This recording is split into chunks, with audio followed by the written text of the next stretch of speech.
Today I want to show you some very important items, and they might seem small and insignificant, but they really do help a lot. This is called my Plan Ahead folder, and basically in here is anything I can do. I tell you that teachers, I'm talking with a mask on because I just dropped the kids off. Okay, I have it off.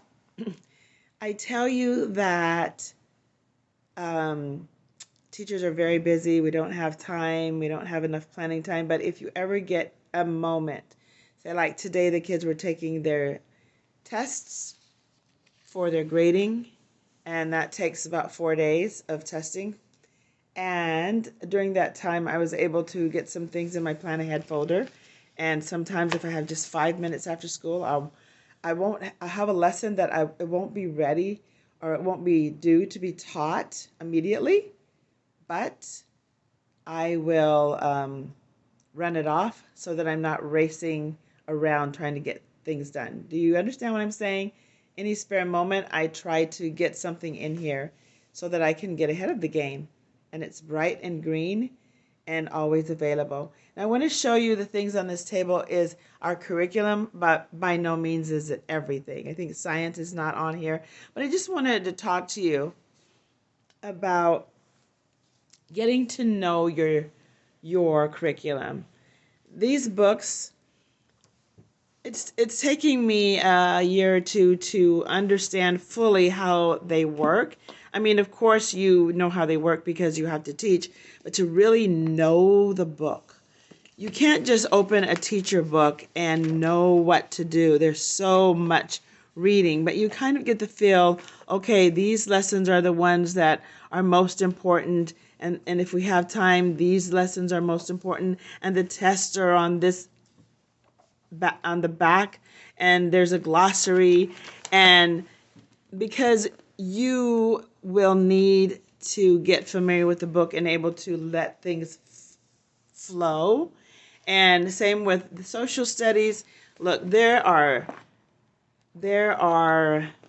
4 books they gave us as a teacher to teach. And so you need to take time and not be hard on yourself. Basically, teach what that you feel that they need to know for that time. But it's going to take you, I mean, we just got this curriculum this year. It's going to take me a whole year to be able to flow next year because you know the book. Like you know someone's personality, how they're set up. And different books are set up in different ways. This is our health curriculum. And this one, it because we don't have books for each child, we have to copy each lesson. But with the lesson, there are things in the teacher book that is not in there for the kids to see. So you kind of have to know the book, know how they want each lesson to be taught, and each of them is pretty much the same.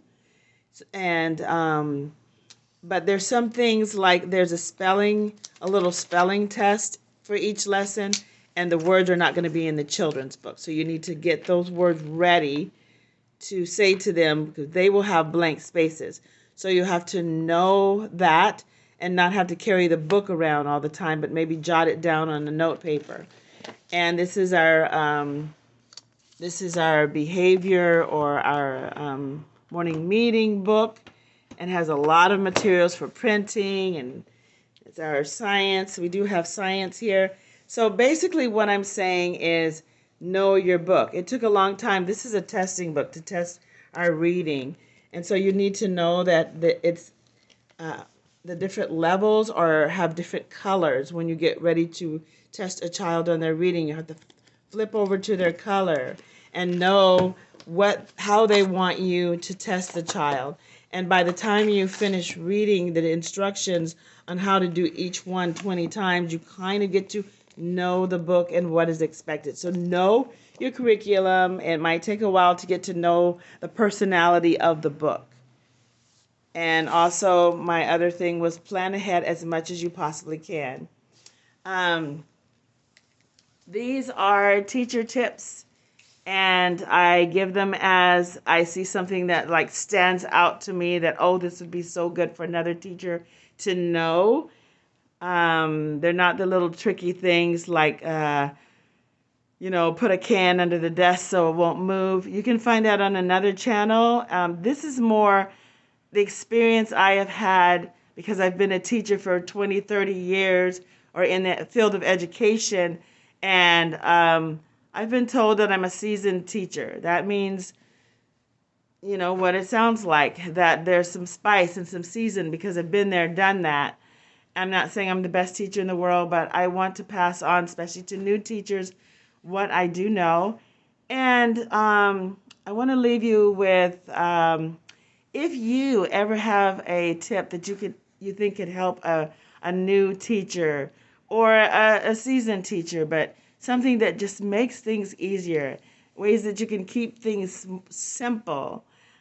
For I believe in keeping it simple and making life not difficult because you'll love your job more, basically. And so, if you have any tips, please send those to me.